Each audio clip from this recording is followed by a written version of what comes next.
শরীরের খিদা মেটানোর নারীগুলো নিজের আত্মসম্মান থাকে না, কিন্তু তোমার মতন মেয়ের সেইটুকু নেই। অবশ্য যারা শরীর নিয়ে কারবার করে তাদের আর এমন বোধ কাজ করে না। বর্ণতার মনে এইসব কথার খুব প্রভাব পড়ে, মুখ ফুটে কিছু বলতেও পারে না। এত বড় লোক বাড়িতে এমনি উঠে বসে আছে, তারপর তাদের মুখে মুখে কথা বলাটা সাজে না। এখন যদি সত্যি সত্যি ঘাট ধরে বাইরে বার করে দেয়, কোথায় যাবে?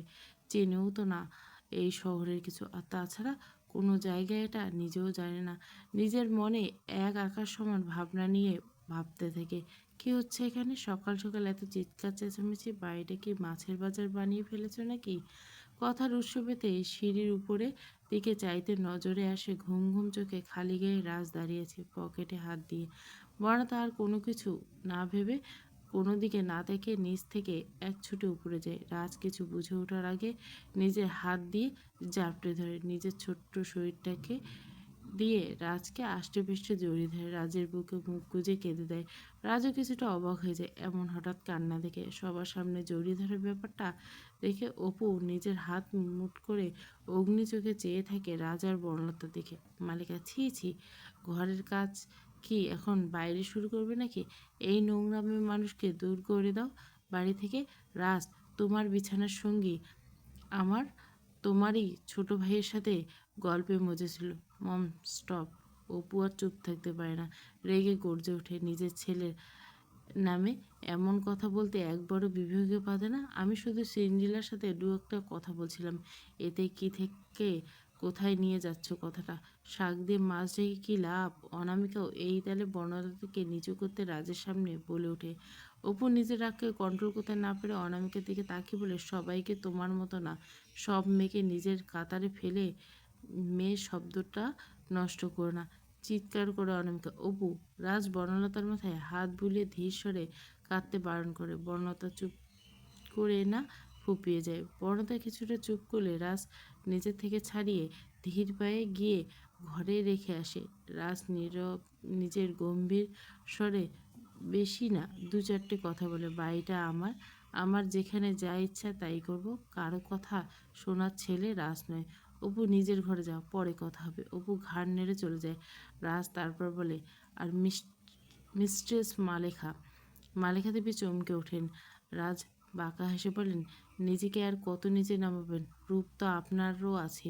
কিছু সময় আগে লতাপাতাকে যে কাজ করতে বলেছেন সে কাজ নিজে এবং নিজের বঞ্জিকে দিয়ে শুরু করে দিতে পারেন, কিন্তু আপনাদের যা টাকার খিদে। রাজ, মুখ সামলে কথা বলো, একদম আওয়াজ হবে না। লজ্জা করে না অমন হাঁটুর বয়সী মেয়েটার সাথে নোংরা ব্যবহার করতে? ভুলে যাবেন না আপনিও কিন্তু ওই লেভেলেরই মেয়ে মানুষ যাদের সাথে বাচ্চা মেয়েটাকে তুলনা করেছেন। নেক্সট যেন এমন না দেখি। আজকের দিনটা আমি কোনো ঝামেলা চাইছি না। আজ অন্তত নিজের কুরুচি মন্তব্য বন্ধ করুন। রাজ পিছু ফিরে ঘরে যাওয়ার জন্য। অনামিকা রাগে বলে ওঠে, একটা মেয়ের সাথে শারীরিক করার পর সেই মেয়ের কি আর ছোট থাকে? আর ভার্জিনিটি তো থাকে না, আর সে ছোট থাকে না। রাজ বলেছিলাম কি? রাজ পিছু ফিরে শান্ত শীতল চোখে মালিকা দেবীর দিকে তাকিয়ে বলে, মেয়ে কি না এখন রাজ সিংহানিকে বাঁকা কথা শোনায়? Wow, amazing! আমার তো ওই মিথ্যেবাদী মেয়ের মুখ দেখতেই দিকে তাকাতেই ঘেন্না হয়। তাই আপনাকে বলছি, সবাইকে নিজের মতো ভাববেন না। সে আমার পবিত্র ফুল, তার নামে কুমন্তব্য বরদাস্ত করব না। অন্তত আজকের দিনে কোনো সিনকেট চাই না। মালিকা দেবী বাঁকা হেসে বলে, রাজ, তোমার জন্য একটা সুখবর আছে। রাজ ভুরু কুচকে চাইতে মালিকা দেবী বলেন, তোমার প্রাণপ্রিয় দিদুন আসছে, তার তীর্থ শেষ হয়েছে। খুব সম্ভবত আজকে রাতে ফিরবেন। রাজের চক্ষু চড়ক গাছ। পৃথিবীতে মায়ের পর যদি কাউকে ভালোবাসে এবং সম্মান করবে, তবে সেটা হচ্ছে রাজের দিদুন। রাজকে ভাবতে দেবে। মালিকা দেবী বলেন, কি খবরটা দিয়ে চমকে দিলাম তো? এখন কি হবে? ওই রাস্তার মেয়ের ঠিকানা কি হবে? রাজ, বেটা বলি কি, ওই মেয়েকে যে কোনো অনাথ আশ্রমে রেখে আসো। আসলে চিন্তার বিষয়, রাজ কি পরিচয় দিবে বর্ণলতার? রাজের দিদুন স্বপ্না দত্ত, সে যে বর্ণলতাকে মেনে নেবে না যদি বর্ণলতার আসল পরিচয় জানতে পারে তবে। রাজ যদি কাউকে ভয় পায় তো ওই বৃদ্ধ মহিলাকেই করে, যেন সম্মান তেমন তার আজ্ঞা যথাযথ পালন করে। রাজকে ভাবতে দেখে অনামিকা আর মালিকা দেবী চোখের ইশারা করে কেটে পড়ে। রাজু ধীর পায়ে এগিয়ে যায় নিজের ঘরে। ঘরে প্রবেশ করতে নজরে আসে বনতা। ফর্সা মুখে কান্নার ছোপ, গালগুলো লাল টমেটো হয়ে গেছে, নাক লাল। রাজ নিজের পকেটে হাত ঢুকে পর্যবেক্ষণ করে বর্ণতাকে। বর্ণতার ঘরে কারো উপস্থিতি লক্ষ্য করে সামনে তাকাতে রাজের দৃষ্টির সাথে দৃষ্টি মিলে। রাজ কিছু বলার আগে বর্ণতা ছুটে গিয়ে রাজের সামনে দাঁড়িয়ে বলে, বিশ্বাস করুন, আমি আমি ওই লোকটার সাথে যেচে কথা বলিনি। আমি বাজারের মেয়ে নই। আমি ওই লোকটাকে ফাঁসাতে চাইনি। এই যে শুনছেন, শুনুন না। কিছু হিচকি উঠে গেছে বর্ণতার। রাজ মুখে কিছু বলে না। আপনার পর এর পার্থক্য করতে শেখো। এতটা নির্বোধ নও তুমি। একটা ছেলের চোখের ভাষা বুঝবে না? কে কোন নজরে দেখে সেটা নিশ্চয় বুঝো। যাই হোক, কথা বাড়াতে চাইছি না, ব্যাগ গোছাও। বর্ণতা অবাক হয়ে যায়। বাহ, ব্যাগ গোছাবো কেন? আর আমি কোথায় যাব? আমি আপনি ওই বদ মানুষ দুজনের কথা বিশ্বাস করে আমাকে বার করে দিচ্ছেন? বর্ণতা ফুঁপিয়ে ওঠে, রাজের পায়ে পড়তে থাকে, বলে, বাবু, আমার সাথে এমন কইরেন না। আমি কই যাব? কেউ নেই যে আমার। এখন আপনি আমায় বার করে দিলে শিয়াল কুকুর ছিঁড়ে খাবে গো। বর্ণতা সমানে কেঁদে যায়। রাজের চাওয়া কিছুই নেই। রাজ কি করে বোঝাবে বর্ণতাকে? রাজ বর্ণতাকে নিজে থেকে সরিয়ে দিয়ে আসে। বর্ণতা বলে, আমি আমি অপবিত্র নই গো বাবু, আমি পবিত্র। আমি বাইরে বাইরে ঘুরে বেড়াবো কী করে? কে দেখবে আমায়? কেউ যে নেই আমার উপর। বিশ্বাস করুন, রাগের মাথায় বলেছিলাম এখান থেকে চলে যাব, কিন্তু মনের মধ্যে এটাই কাজ করছিল, কোথায় যাব? যার কাছে আমার জীবনে ঠিকানা নেই, গন্তব্যহীন মানুষ আমি। আমার কোনো গন্তব্য নেই। আমাকে এভাবে বাইরে বার করে দিলে কার দৌড়ে গিয়ে উঠব? তোমাকে এত বুঝতে কে বলেছে? আমি তোমাকে বলছি ব্যাগ গুছাও, রেডি হও।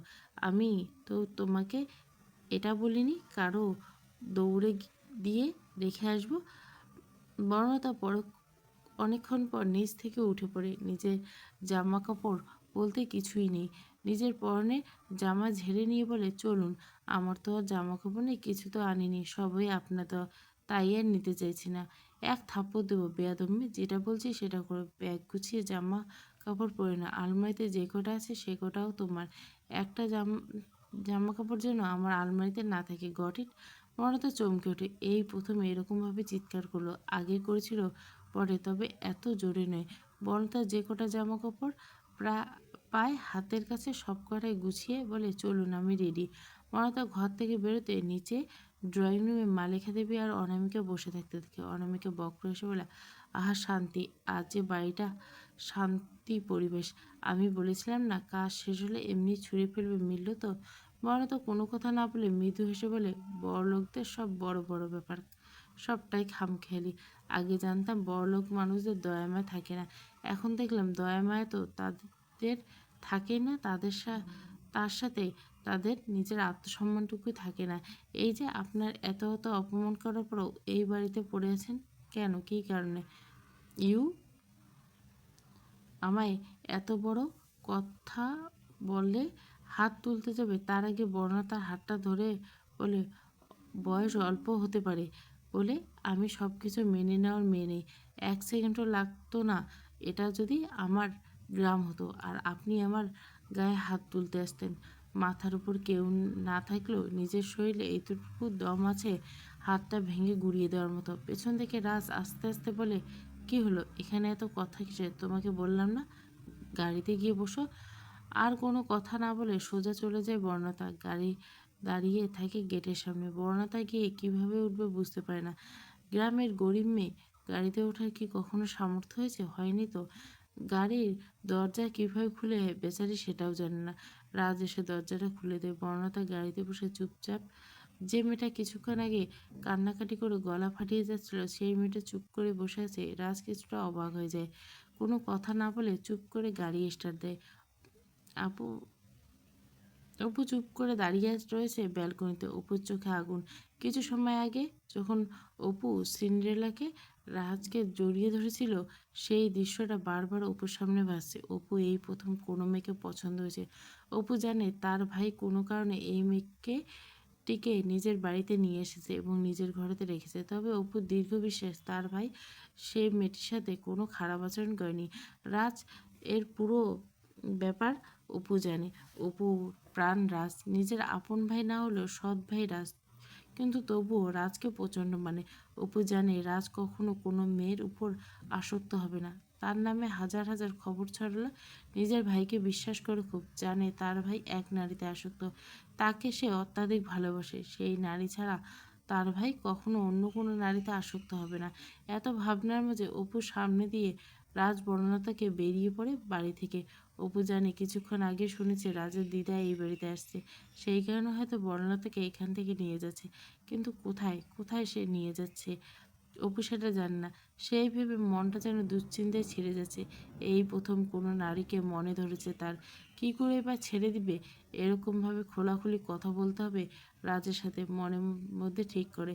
সিনেলাকে তার যেভাবেই হোক লাগবে, রাজের কাছে চাইবে থেকে, যত টাকা লাগুক কিনে নিতে হলে কিনে নিবে, কিন্তু তবুও ওই মেয়েকে চাই, ওই নিষ্পাপ ফুলকে অপু চাই। গাড়ি এসে থামে একটা সুন্দর বাড়ির সামনে। দোতলা বাড়ি কিন্তু ঐশ্বর্যময়, দেখতে খুব সুন্দর। সামনে বড় একটা বাগান, শুধু ফুল নয়, ফুল সবজি সব মিলে সুন্দর। বর্ণান্তকে 2 ঘন্টার পথ পেরিয়ে নিয়ে আসে রাজ এই বাড়িতে। রাজের গাড়ি এসে থামতে বাড়ির ভেতর থেকে এগিয়ে এসে কাইসার এক প্রকার ছুটে আসে রাজের দিকে। গাড়ির দরজা খুলে দিয়ে বলে, স্যার খুব সৌভাগ্য আমার, আসুন আসুন। বর্ণতার কোনো হুঁশ নেই, মেয়েটা হঠাৎ করে চুপ হয়ে গেছে। রাজ নিজের গলা ছেড়ে বলে, আসো, নামো তাড়াতাড়ি। বর্ণতা হুঁশ ফেরে। রাজ অপর সাইডে গাড়ির দরজা খুলে বর্ণতাকে নামতে বলে। বর্ণতা ধীর পায়ে নেমে পড়ে। বর্ণতা নামতে রাজ গাড়ির দরজা বন্ধ করে দেয়। বর্ণতা হাত ধরে এগিয়ে চলে সামনের দিকে। বর্ণতা এক দৃষ্টিতে রাজের ধরে থাকা হাতের দিকে তাকিয়ে থেকে মনে মনে ভাবে, যাকে ফেলে রাখতে এসেছে তার উপর এত দরদ, আসলে বড় লোকদের সব বড় বড় ব্যাপার কিছু মাথায় ঢোকে না, এরা খালি মানুষকে নিয়ে খেলতে জানে। রাজ বর্ণলতাকে নিয়ে কাইসারদের বাড়িতে এসেছে, এখানে হয়তো বর্ণতাকে দেখবে। কাইসারের মা বর্ণতা এবং রাজকে দেখে তাড়াতাড়ি করে আদর যত্ন করতে ওঠে। মুখের সামনে 100 রকমের খাবার নিয়ে বসে আছে, একটাও না খেয়ে ছাড়বে না। রাজ খুব শ্রদ্ধা করে কাইসারের মাকে। বাড়িতে ঢুকিয়ে জিজ্ঞাসা করে, আন্টি ভালো আছেন? কাইসারের মা মিনু দেবী এক মুখ হেসে বলে, হ্যাঁ বাবা ভালো আছি। কাইসারের বোন মধু ছুটে আসে, রাজকে দেখে ভাই ভাই করে পাগল করে দেয়। রাজ নিজের বোনের মতো স্নেহ করে মধুর সাথে একটা ভালো কথা বলে মধুকে ইশারা করে বর্ণতাকে নিয়ে যেতে। বর্ণতাকে নিয়ে যেতে রাজ মিনু দেবীকে বলে, আন্টি কটা দিন থাকুক না আপনাদের বাড়িতে, পরের সময় হলে যদি নিয়ে যেতে পারি তাহলে নিয়ে যাবো, আপাতত কদিন থাকুক আপনার কাছে। হ্যাঁ বাবা, কোনো সমস্যা নেই, মেয়েটার দিন দুনিয়ায় কেউ নেই, আমাকে কাইসার বলেছে মেয়েটার দিন দুনিয়ায় কেউ নেই। খুব মায়া হয়েছে শুনে, এখন মেয়েটাকে দেখে খুব মায়া হচ্ছে। আসলে কি সুন্দর মেয়েটা, বাচ্চা বাচ্চা, আমার মধুর বয়সে হবে হয়তো, অথচ দেখো এতটুকুন বয়সে কত কিছু সহ্য করছে তোমাকে নিয়ে। আর চিন্তা করতে হবে না, নিজের মেয়ের মতোই থাকবে এই বাড়িতে, তুমি নিশ্চিন্তে থাকে। হ্যাঁ আন্টি, আমি জানি ও এখানে ভালো থাকবে, সেই কারণে এখানে রাখা। মিনু দেবী অত শত জানে না, সে রাজ বনলতাকে কিনে নিয়েছিল। কাইচার এত সব ঘটনা বলেনি, শুধু বলেছিল একটা অনাথ মেয়েকে এই বাড়িতে এসে থাকবে কটা দিন। যেহেতু মিনু দেবী জানে রাজ এরকম অনেক মানুষকে সহায়তা করে, তাই আর এটা নিয়ে কোনো প্রশ্ন তুলেনি। তবুও মনের মধ্যে কোথাও একটা খচখচ রয়েছে, নিজের অনাথ আশ্রম থাকতে এই মেয়েকে কেন রাখলো। তবুও মুখের উপর কোনো প্রশ্ন করেনি, হাসি মুখে বাড়িতে থাকার অনুমতি দিয়েছে। বাড়িটাও যে রাজের দেওয়া, নিজেই দিয়েছে কাইসারকে, সেই কারণে নিজের মা বোনকে নিয়ে এই বাড়িতে থাকে। যদিও কাইসার খুব কম আসে এই বাড়িতে, রাজের সাথে বেশি থাকে, কিন্তু ওই বাড়ির গোটা সিকিউরিটি ব্যবস্থা রাজ দেখে। সব মিলিয়ে মিনু দেবী মধু এবং কাইসারকে নিয়ে ভালোই দিন যাপন করছে রাজের দয়ে। অনেকটা সময় পার হয়ে গেছে, রাত যাওয়ার সময় এদিক ওদিক চোখ ঘুরিয়ে বর্ণলতাকে দেখতেছে, কিন্তু বর্ণলতা এখানে নেই। কাইসার বুঝতে পারে, তাই বলে মধু মধু মধু আসতে মধুকে ইশারা করে রাজ মধুকে নিয়ে যায় বর্ণতা যে ঘরে আছে সেই ঘরে। বর্ণতার কাছে রাজকে রেখে মধু বেরিয়ে আসে, দরজা হালকা বেরিয়ে। মধু বর্ণতা বিছানায় বসে এক দৃষ্টিতে নিচের দিকে তাকিয়েছে। রাজ গলা পরিষ্কার করে কিছু বলবে, বর্ণতার ধ্যান পেতে এমন গলাটা ঝেড়ে নেয়। বর্ণতা সেদিকে কোনো ভ্রুক্ষেপ নেই, সে এক দৃষ্টিতে নিচের দিকে তাকিয়েছে। রাজ বলে, আজ থেকে এখানেই থাকবে লতাপাতা। মানুষগুলো খুব ভালো। কাইসার আমার অ্যাসিস্ট্যান্ট আছে না, তার বাড়ি এটা। মিনু আন্টি আর মধু খুব ভালো মনের। এখানে থেকেও নিশ্চিন্তে নির্দ্বিধায় মাথা উঁচু করে। কেউ অপমান করবে না। আমি আসবো মাঝে মাঝে তোমার সাথে দেখা করতে। এখানে ভালো থেকো। রাজ এক নিঃশ্বাসে কথাগুলো বলার পরও বর্ণলতা থেকে উত্তর পায়নি। এমনকি বর্ণতা রাজের দিকে তাকায় অবধি নি। রাজ একটা দীর্ঘশ্বাস ছেড়ে ঘর থেকে বেরিয়ে যাবে এমন সময় বর্ণতা খুব ধীরস্বরে বলে, আপনাকে অনেক অনেক ধন্যবাদ। আপনি আমার এত সুন্দর একটা পরিবেশ গিফট করলেন, তার জন্য অনেক ধন্যবাদ। কিন্তু কি বলেন তো, সবার তো সবটা হয় না। আমি ঠিক সেই গাদার প্রেম, মানে গরিব তো, তাই ছেঁড়া খাতায় শুয়ে লাখ টাকার স্বপ্ন দেখার মতো মন মানসিকতা তৈরি হয়ে গেছিল আমার। আসলে আমরা নারী জাতি না বড্ড বেহায়া, নির্লজ্জ, অল্পতে মানুষকে আপন করে নিই। কিন্তু আফসোস, সামনের মানুষটা কিছুই বুঝতে পারে না। দুঃখিত বাবু, এতদিন আপনি আমাকে খাইয়েছেন, পড়িয়েছেন, এত বড় বাড়িতে রেখেছেন, তার জন্য অনেক অনেক ধন্যবাদ। কিন্তু এখন দেখুন, সেই এনে ফেললেন তো আমাকে একটা আশ্রিতার আসলে। আসলেই আমি আশ্রিতা আপনাদের কাছে, খিতা আর এই বাড়ির আশ্রিতা। আমার জন্য এতটাই ভেবেছেন, তাই আমার কাছে অনেক। এতটা না করলেও পারতেন বাবু।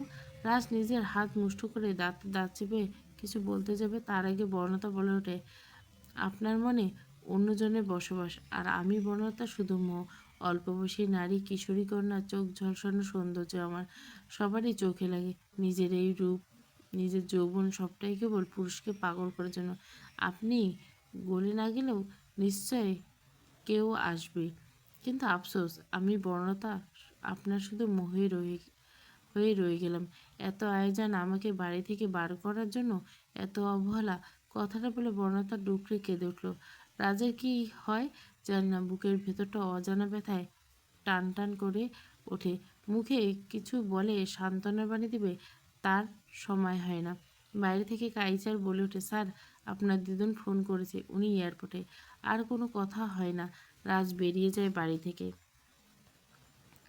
চোখের সামনে দিয়ে ব্ল্যাক গাড়িটা বেরিয়ে যায়। বর্ণতা বুকে হাত দিয়ে চেয়ে রইল জানলা দিকে। আহা, কষ্ট হচ্ছে। কিশোরী কন্যার কারণ জানে না, বুকে তীব্র যন্ত্রণা। কালো গাড়িটা চোখের আড়াল হতে কেঁদে দিল মেয়েটা। পিছনে মধু চঞ্চল পায়ে ছুটে আসে। বর্ণতাকে দূর পানে চেয়ে থাকতে দেখে পিছনে দাঁড়িয়ে বলে, কি দেখো তুমি? বর্ণতা তাড়াতাড়ি করে চোখের জল মুছে নিয়ে বলে, কই কিছু না তো, এমনি। মধু এগিয়ে এসে যে অভিজ্ঞ নজরে চেয়ে বলে, তুমি কি কান্না করছিলে? বর্ণতা নিজের কান্না আড়াল করে বলে, না না, চোখে পোকা ঢুকেছিল তার জন্য। মধু বলে, ও যাই হোক, আমার নাম মধু, আমি ক্লাস 11 পড়ি। আর তুমি? বর্ণতা একটা ফাঁকা ঢোক গেলে বলে, আমার নাম বর্ণতা, আমি উচ্চ মাধ্যমিক দিয়েছি এবছর। ও মা, তাই নাকি? তুমি আমার থেকে 1 বছর বড়, অথচ দেখে আমাকে কেমন বড় বড় লাগছে। যদিও আমাকে সবাই বলে বয়সের তুলনায় একটু বেশি হাতে পায়ে দাম নিয়েছি। পূর্ণতা মৃদু হাসে মধুর দিকে তাকিয়ে। মধু বলে, জানো তো আমি বড্ড বেশি কথা বলি, সেই কারণে না মায়ের কাছে প্রচণ্ড বকা খাই। কিন্তু মিনু দেবী পেছন থেকে ডাকতে ডাকতে বলে, মধু এসেই বলে, গল্প শুরু করে দিয়েছিস দেখছিস, তোকে আমি ডাকতে পাঠিয়েছি মেয়েটাকে, তুই না ডেকে সেই গল্প জুড়ে দিয়েছিস। মধু নিজের মাথায় চাপড় মেরে বলে, ভুল হয়ে গেছে। এই হলো আমার এক ভুলো স্বভাব। আমায় বিশ্বাস করো মা, আমি ভুলে গেছি। মিনুদেবী বর্ণতার সামনে এসে বলে, তা মেয়ে, তোমার নাম কি? বর্ণতা মৃদু হেসে মিনুদেবীকে প্রণাম করে, কাকিমা, আমার নাম বর্ণলতা। বা সুন্দর নাম। কথাটা বলে বর্ণতা থুতনি ধরে হাত দিয়ে চুমু খায়। কি বলে, মেয়ে তুমি অপরূপা, খুব সুন্দরী। তুমি আজ থেকে আমার আর এক মেয়ে। রাজ আমার ছেলের মতন, খুব ভালো একটা ছেলে, জানো তো। ও যখন তোমাকে এখানে রাখবো বললো, আমি কথায় হ্যাঁ বলে দিছি। এখন দেখছি আমি ঠিকই করছি। আমার আর একটা মেয়ে হয়ে গেলে তুমি। আমার বাড়িটা এখন সবসময় মানুষ ভরে থাকবে। এই মামের সংসার না আর ভালো লাগে না। কাইসারকে বলেছি, বাবা বিয়ে কর, বিয়ে কর। ছেলে আমার বিয়ে করতে চায় না। ছেলে আমার সন্ন্যাস নেবে বোধহয়। যাই হোক, তুমি এসেছো, খুব আনন্দ পেয়েছি। এই বাড়িটা নিজের মনে করো মা, কখনো মনে করো না এটা অন্য কারো। তোমার নিজের বাড়ি। বর্ণতা হাসে, মনে মনে ভাবে, তার এই রূপটাই হচ্ছে তার কাল। এই রূপের কারণে আজ এত কিছু, আজ এই বাড়ির আশ্রিতা। একটা দীর্ঘশ্বাস ছেড়ে বলে, না কাকিমা, আমাকে নিয়ে এত ভাববেন না।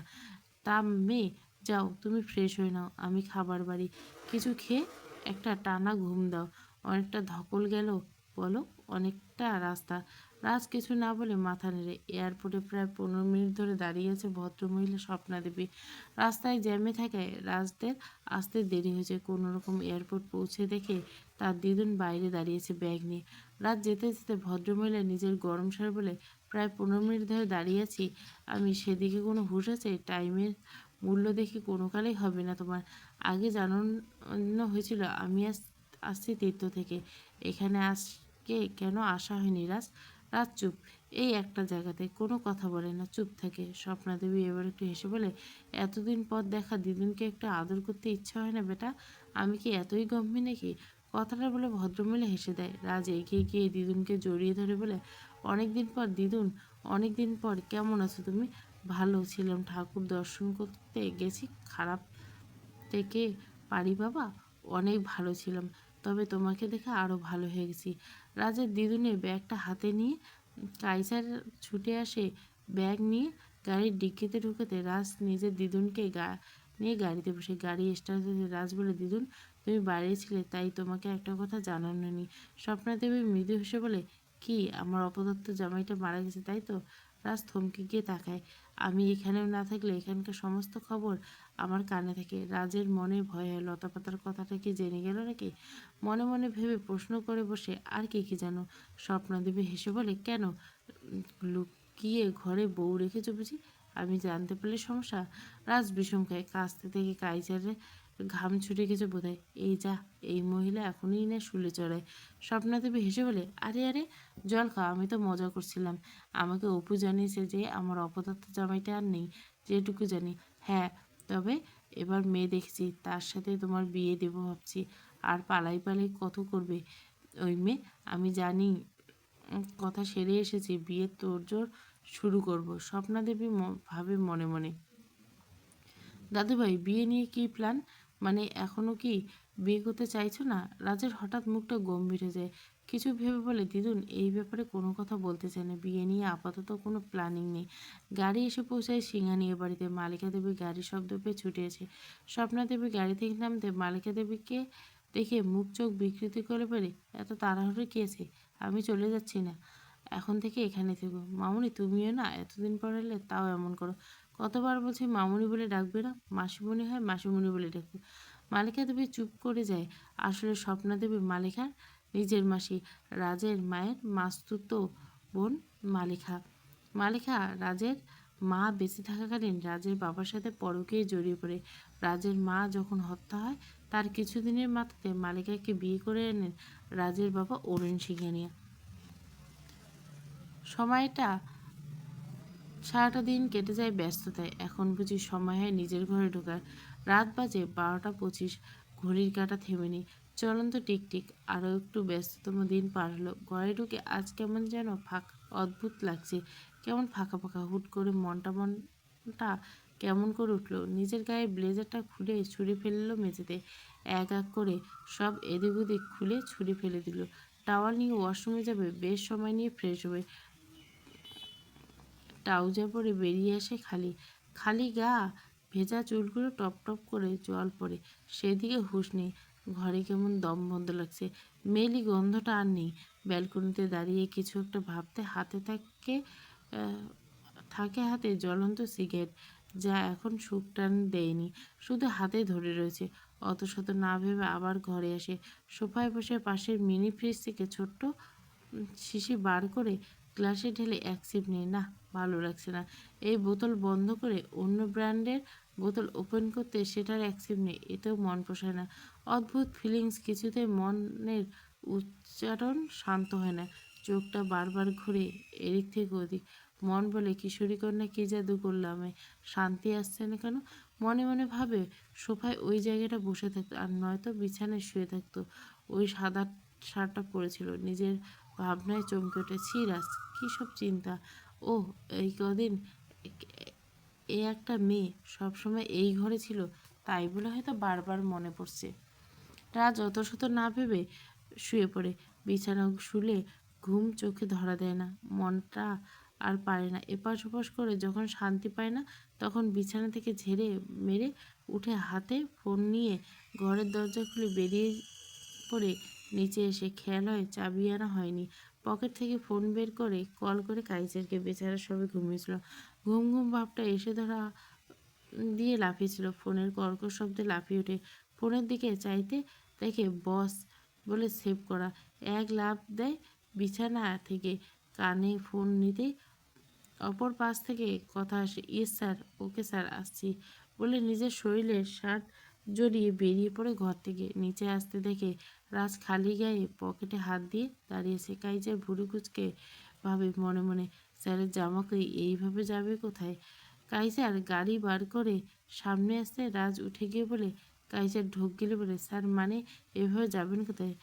রাজ নিজের দিকে তাকে লক্ষ্য করে, জামা পরে আসতে ভুলে গেছি, ড্যাম, চলো সমস্যা নেই। কিন্তু স্যার এইভাবে। রাজ ঠান্ডা লুক দেয় কাইজারের দিকে দিয়ে বলে, বসটা কে? আমি না। কাইজার পুরো কথা শেষ করতে না দিয়ে বলে, আপনি আপনি, সরি স্যার বলে গাড়ি স্টার্ট দিয়ে এগিয়ে যায় অজানা গন্তব্য। কাইজার কিছু বলে উৎসুক উৎসুক করে। রাজ হয়তো বোঝে, সোজা চলো, আমি ঠিকানা দিচ্ছি। রাত প্রায় 3টা। ঘরে ঘড়ির কাঁটা রাজের ঘুরিয়ে পেঁচিয়ে বলা রাস্তা ধরে কাইচার নিজের বাড়ির সামনে এসে দাঁড়ায়। বাড়ির সামনে গাড়ি থামতে কাইচার অবাক হয়ে যায়। স্যার, এটা তো আমার বাড়ির ঠিকানা। আপনি এত ঘুরিয়ে পেঁচিয়ে কথা বলে যে আমি বুঝিনি আপনি আমার বাড়ির সামনে গাড়ি নিয়ে আসবেন। রাজ বাঁকা এসে বলে, কল করো। কাকে মানে? এত ভোরে কাকে কল করবো? লতাপাতাকে। এই মুহূর্তে কল করো। বাইরে আসতে বলো ফার্স্ট। রাজের কথায় কাইচার কেঁদে ফেলার মতো জোগাড় বলে, স্যার, লতাপাতাটাকে? আর রাজ ধমকের সুরে বলল, লতাপাতা? উহ, বর্ণতা ওই মেয়েটে। ও ম্যাডামকে? তাই বলুন। কিন্তু স্যার, আমার কাছে তো ম্যাডামের নাম্বার নেই। রাজ কিছু বলতে গিয়েও থেমে যায়। আসলে তো রাজ বর্ণতাকে ফোন দেয়নি। তবে ফোন পাবে কোথায়? ড্যাম, এখন নিজের উপর রাগ হচ্ছে। কাইসার? জি জি স্যার।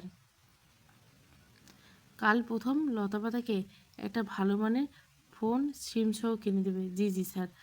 আচ্ছা, তবে এখন মধুকে কল দাও। ও এখন? রাজ ঠান্ডা নজরে তাকায়। কাইসার পকেট থেকে ফোন বার করে কল লাগায়। রিং হওয়ার কিছু সময় পর কল রিসিভ করে ঘুমঘুষার বলে, হ্যালো বল। সো কাইসারকে কথা কেড়ে না দিয়ে অধৈর্য হাতে ফোনটা কেড়ে নেয়। কানে নিয়ে গম গম স্বর বলে, লতাপাতা, বনলতাকে ফোনটা দাও। মধু শোয়া থেকে উঠে পড়ে এক লাফে রাজের গলাপে, হ্যালো হ্যালো রাজদা, ফোন দাও। মধু পাশে ঘুমিয়ে থাকা বর্ণতাকে ডেকে বলে, এই লতা দি, ও লতা দি। লতা তাকাতে মধু বলে, তোমার ফোন। বর্ণতা কিছু বুঝে ওঠার আগে ফোন কানে দেয় মধু। হ্যালো। রাজ মুখের নিজের অজান্তে হাসি ফুটে ওঠে। কাইসারের দিকে তাকাতে কাইসার নেমে যায় গাড়ি থেকে। রাজ একটু আয়েশ করে বসে বলে, হ্যালো লতাপাতা, ঘুমাও বুঝি? আমার চোখের ঘুম হারাম করে নিজের শান্তিতে ঘুম দাও। ওয়াও। বড়তা বুঝে গলার স্বর চেনে কোনো কথা না বলে কল কেটে দেয় মুখের উপর। রাজ মুখের উপর এভাবে ফোন কেটে দেবে খুব অপমানিত বোধ করে। আবার ঘুরে গিয়ে কাইসারের ফোন থেকে মধুর ফোন কল করে। মধু কল ধরতে বর্ণতা চেঁচিয়ে বলে, ফোন কেটে দাও বলছি, ফোন কেটে দাও। আমি এত রাতে কোনো রং তামাশা চাই না। আমি কারোর সাথে কথা বলতে চাই না। চাই না যে মানুষটা আমাকে ফোন করুক, আমার সাথে কথা বলুক। ফোন কাটো। বর্ণতার কথা পুরো শোনার আগে রাত চিৎকার করে বলে, মধু, ওপেন দ্য ডোর। কথা বলে গাড়ির দরজা খুলে নেমে পড়ে। রাজের রাগ আকাশ ছোঁয়া। কাইসারের ফোন পাশের সিটে ছুঁড়ে ফেলে রাগে গাড়ি থেকে বেরিয়ে গেছে। কাইসার ভয়ে ঝরঝর রাজকে বাড়ির দিকে যেতে দেখে কাইসার সামনে কিছু বলবে তার আগে রাজকে দেখে গেটম্যান গেট খুলে দেয়। রাজ মেন গেট দিয়ে প্রবেশ করে। বাড়ির দরজার সামনে দিয়ে দাঁড়ানো। নক করার আগে মধু খুলে দিয়েছে। আশেপাশে না থেকে মধু জিজ্ঞাসা করে, কোন ঘরে? মধু হাত দিয়ে ইশারা করে ওর ঘরে। রাজ কোনো দিকে না তাকে হাঁটা দেয়। রাত যেতে মধু নিজের দাদাকে জিজ্ঞেস করে, এই দাদা, কি হয়েছে রে? আমার কিন্তু খুব ভয় করছে। রাজদা এত রেগে আছে কেন? কাইচার বোনের কথা কানে না নিয়ে ভীতুস্বর বলে, মা কই? মা তো ঘুমের ওষুধ খায়, সকাল 4টার আগে উঠবে না। ও তাহলে আর কি, যা গিয়ে শুয়ে পড়। মানে? তুই মায়ের ঘরে শুয়ে পড়। স্যার এখন কথা বলে চলে আসবে, তারপরে আমি চলে যাব। কিন্তু দাদা, কি ঘটনা বলতো? কাইচার বোনের মাথায় একটা চাটি মেরে বলে, বেশি বুঝিস? যত এত বুঝতে কে বলে তোকে? যা গিয়ে শুয়ে পড়। মধু চোখ মুখ কুচকে বলে, কাইসার বেচারা ডাইনিংয়ের সোফায় শরীরে লিতে, এদিকে বর্ণতা শুয়ে আছে এপাশ ফিরে। রাজ রাগে রাগে ঘরে প্রবেশ করে বর্ণতাকে এপাশ ফিরে শুয়ে থাকতে দেখে রাগ কপালে রক ফুলে ওঠে। বিছানার সামনে গিয়ে বর্ণতা হাতের কবজি ধরে একটানে বিছানা থেকে তোলে। বর্ণতার চোখে মুখে বিষাদের ছোঁয়া। রাজকে দেখে কিশোরী ভয়ে জড়সড় হয়, তবে রাজকে বুঝতে দেয় না। রাজ বর্ণতার চোয়াল চেপে ধরে বলে, কি বলেছিলাম রাগ দেখাবি না? সাহস হয় কি করে মুখের উপর ফোন কাটিস? চিনিস আমায়? বর্ণতা নিজের চোয়াল থেকে রাজের হাত ছাড়াতে চায়। রাজ এত জোরে চেপে ধরছে যে গালের ব্যথায় বর্ণতাকে কাবু করে দিয়ে চোখ চিকচিক করে ওঠে। রাগ দেখাস তুই আমায়? ভদ্রভাবে কথা বলছিলাম, সহ্য হলো না? সেই আমার ভিতরের পশুটাকে বার করতে উঠে পড়ে লেগেছিস? বর্ণতা ফুপিয়ে ওঠে। রাজ নিজের হাতের বাঁধন আলগা করতে বর্ণতা সরে আসে। বিছানার পাশে অবহেলা পড়ে থাকা অন্যটা শরীরে জড়িয়ে নেয়। রাজের দিকে এবার পূর্ণ দৃষ্টি দেখে বলে, শরীরটাও ট্রাউজার অথচ শার্ট নেই, চোখ লাল, ফর্সা মুখ লাল হয়ে গেছে। বনতা তাচ্ছিল্য হিসেবে বলল, বাবু সাহেব, আমার মতো গরিব মেয়ের রাগ আপনার মতো বড় লোকের কাছে কি আর দেখানো যায়? আপনি হলেন আমার মালিক, যখন মন তখন খালি আদেশ করবেন, বান্দা হাজির হয়ে যাবে। রাজ তেড়ে আসতে যাবে, তার আগে বর্ণতা ছুটে গিয়ে ঘরের দরজা বন্ধ করে দেয়। এগিয়ে আসে রাজের মুখের সামনে, রাজের দিকে তাকিয়ে তাক করে বলে, এত রাতে আমার মতো গরিব রক্ষিতা আশ্রিত মেয়ের কি দরকার হয়েছে শুনি, যার জন্য একে ওকে ফোন করে একে ওকে বিরক্ত করে এত রাতে এখানে আসা মানেটা কি বোঝাতে চাচ্ছেন? নাকি আমাকে কিনেছেন তার উসুল করতে এসেছেন? তার মানে আজ হয়তো আপনার কাছে কোনো ভালো মেয়ে আসেনি, সে কারণে এসেছেন। আমার কাছে এসেছেন, বলুন কি লাগবে? আমাকে আমাকে লাগবে? কথাটা বলতে বনলতা নিজের শরীর থেকে ওড়নাটা খুলে মাটিতে ফেলে দেয়। রাজের রাগ আকাশ ছুঁয়ে যায়। রাগে দাঁতে দাঁত চেপে চোয়াল চিপে নিচ থেকে ওড়নাটা তুলে বর্ণতার গায়ে দিয়ে বলে, এই রাজসিংহা নিয়ে মেয়ের অভাব পড়ে না, একটা না একটা ঠিক জোগাড় হয়ে যায়। আর তাছাড়া আমার যদি তোর শরীরে এত নেশা থাকতো, তাহলে এতদিন আমার কাছে থেকেও তুই নিরামিষ হয়ে থাকতে না, কবেই তোর সর্বস্ব শুয়ে দিতাম। এখনও তোকে শুদ্ধ রেখেছি, পবিত্র রেখেছি। হ্যাঁ, তো এটাই তো বলছি, আমাকে কিনেছেন, আমাকে ব্যবহার করেননি কেন, শুধু রেখে দিয়েছেন কেন? নিশ্চয় কোনো বড় প্ল্যান আছে, কোনো বড়, অনেক বড়। আচ্ছা, আমাকে অন্য কোনো বড় ক্লায়েন্টের কাছে বিক্রি করে দেবেন নাকি? না মানে আপনাদের মতো বড় লোকের মানুষদের তো এসব গোপন ব্যবসা, আপনাদের এরকম গোপন ব্যবসা লুকিয়ে চুরিয়ে করে থাকেন মেয়ে পাচার, আমি দেখেছি শুনেছি। অনেক মুখ হয়েছে, অনেক মুখ একবেলা নিজের থেকে আলাদা রেখেছে, তার মানে এই নয় আমাকে যা ইচ্ছা তাই বলতে পারো। লতাপাতা, আমি তোমার সম্মান করেছি, তোমাকে ছুঁয়ে স্পর্শ করিনি। আমার তোমাকে দেখতে ইচ্ছে করছিল, মনটা আনচান করছিল, তাই কোনো ভদ্রলোকের বাড়িতে অভদ্রমতো খালি গায়ে এই একটা মেয়ের ঘরে ঢুকে পড়ছেন? এত রাতে লজ্জা করে না? ছোট লোকের মতো ব্যবহার, আবার নিজেকে। বড় তার মাথা ঠিক নেই, রাগের মাথায় কি বলছে না বলছে ভেবে বলেনি। এমনকি রাজকে দেখলে প্রথমে ভয় পেল, সেই ভয়টা এখন আর কাজ করে না। হঠাৎ যেন ভেতর থেকে কেউ চিৎকার করে বলতে চাইছে, এই লোককে একটা থাপ্পড় মেরে ঘর থেকে বার করে দিতে, কিন্তু নয়তো নাগাল পাবে না, সেই কারণে থাপ্পড় মারতে পারছে না। কিন্তু মুখের কথায় নাজেহাল করে ছাড়বে, মানুষটিকে মনে মনে পণ করছে। ব্যাস, অনেক কথা শুনেছি। আর না, কি তোমার এতটাই ছোট মনে হয়? আমি এতটাই ছোট লোক? আমাকে তুমি আজকেই কি বললে ভেবে দেখেছ? আমি তোমাকে কিনেছিলাম ঠিকই, তোমাকে থাক সেসব কথা, তোমাকে সেসব জানতে হবে না। তুমি এখানে থাকবে ভালো কথা, সেফ থাকবে, মানুষের মুখের কটু কথা শুনতে হবে না, ভালোভাবে জীবন কাটাবে, সেই কারণে তোমাকে এখানে পাঠানো। কে বলেছিল আমার এতটা ভালো আপনাকে ভাবতে? কে কে বলেছিল ছেড়ে দিয়ে আসতেন? কোনো রাস্তায় কুকুর শিয়ালে ছেড়ে খেত, তাও শান্তি পেতাম। আমি কোনো পশুর খাবার হয়েছি, অন্তত মানুষরূপী জানোয়ারগুলো নয়। আপনি বুঝতে পারছেন? এখানে থেকে আমি করবোটাই বা কি? দুটো খাবো, পরবো, তাদের সাথে মতে মত মিলিয়ে চলবো। কতদিন এভাবে রাখবেন আমাকে? কতদিন বলুন? কথাটা বলতে বলতে বর্ণালতা কেঁদে দেয়। রাজ একটা দীর্ঘশ্বাস ফেলে মেয়েটার দিকে তাকিয়ে থাকে। আসলে চোখ মুখ একদম কেমন যেন পেলায় বসে গেছে, মুখটা অনেকটা নমনীয়তা হাসে। রাজ কিছু সময় বর্ণাথকে দেখে বলে, তুমি কি চাও আমি আর না আসি? বর্ণাতার আগের মতো বলে, আমি চাই না, আমি চাই আপনি আর না আসেন। আপনি আমার সামনে আর আসবে না। রাজ নিজের মাথার চুল পেছন দিকে ঠেলে হাত দিয়ে কপাল চুলকে বলে, তুমি চাও আমি আর না আসি রাই? হ্যাঁ আমি চাই। কথাটা বলতে দেরি, রাজ বর্ণতাকে টানতে 1 সেকেন্ডও দেরি করে না। বর্ণতার হাত ধরে নিজের মুখোমুখি টেনে নিয়ে এসে বর্ণতার কোমর আঁকড়ে ধরে বর্ণতার চোখে চোখ রেখে বলে, কিশোরী কন্যা তুমি কি জানো তোমার এই ঝলসানো রূপ না দেখলে আমার ঘুম আসছে না? 2 দিন বাড়িতে থেকে অভ্যাস খারাপ করে দিচ্ছ। এই অভ্যাস বশবর্তী হয়ে আজ রাতে তোমার সামনে দাঁড়িয়েছি আর তুমি আমাকে ফিরিয়ে দিচ্ছ? এটাও সম্ভব? বর্ণতা চোখের চোখ রেখে বলে, সেটা আমার জায়গা নয় যেখানে আমি কেন আপনার ছায়াও পাড়া দেয় না। আপনি ভুল মানুষকে ভুল অনুভূতি বলতে এসেছেন। ভুলে যাচ্ছেন আমি বনলতা গ্রামের সহজ সরল মেয়ে হলো কোনটা ভালোবাসা আর কোনটা মোহ বুঝতে পারি। 2 দিন আসবেন, 3 দিন আসবেন না, ধীরে ধীরে 1 সপ্তাহ, 1 মাস, 1 বছর আসা বন্ধ করে দিবেন। দেখবেন সবটা পরিবর্তন হয়ে গেছে। আমি মোহ বনলতা নামক মোহ আপনার জীবন থেকে সরে গেছে। বিয়ে করুন, জীবনে সুখী থাকবেন। একটা ভালো সুপাত্র দেখে তাড়াতাড়ি বিয়ে করে নিন। বয়স তো কম হলো না, 28 বছর বয়স। 28 বছরের তাগড়া যুবক বাইরে বাইরে মুখ মেরে বেরিয়ে কি সুখ পান? সংসার ধর্ম করবেন, সংসার হবে, সন্তান হবে, সব মিলিয়ে জীবন সুন্দর হবে। জীবন গুছিয়ে নিন, সময় থাকতে অমূল্য জীবন গুছিয়ে নিন। আমার মতো রাস্তার মেয়ের কথা ভেবে মাঝরাতে উঠে এসে চিন্তা দেখানোর কোনো মানে হয় না।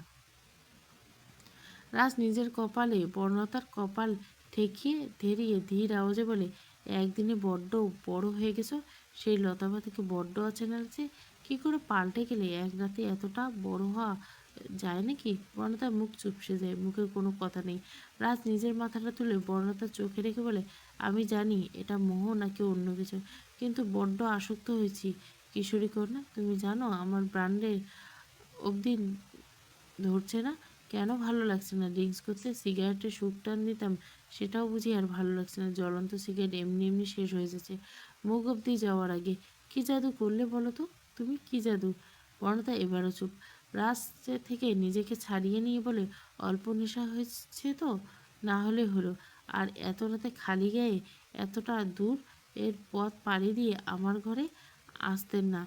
এই বাড়ির আন্টি জেগে যাওয়ার আগে দয়া করে বাড়িতে যান। অন্তত আমার এই আশ্রয়স্থলটুকু কেড়ে নেবেন না। এখানে অন্তত মাথা উঁচু করে বাঁচতে দিন। রাজ বর্ণতার দিকে কিছুক্ষণ তাকিয়ে থেকে বাঁকা হেসে বর্ণতাকে ছেড়ে দেয়। বলে, লতাপাতা, তোমার কি আমার জন্য কিছু ফিলিংস হয় না? কোনো ফিলিংস? বর্ণতা ব্যঙ্গাত্মক স্বর বলে, খিতাদের কোনো ফিলিংস থাকে না। আপনি ভুল বুঝছেন, আমার কোনো ফিলিংস আসে না। আসলে মাঝে মধ্যে যখন মাথাটা টিপে দিতে বলতেন তখন একটু মায়া কাজ করতো, এটুকু। রাজ বলে, শুধু মায়া? 2 দিনে? 2 দিনের মায়ায় শুধু মায়া? গরিব মেয়ে হয়ে বড়লোকের ছেলের সাথে প্রেম করব, তেমন মনোভাব আমার নেই। আর মালিকের সাথে প্রেম করার চিন্তা ভাবনা মাথায় আনিনি। আপনি দয়া করে আসতে পারেন। আর হ্যাঁ, এরকমভাবে রাত বিরেতে আসবেন না, তাও আবার খালি গায়ে।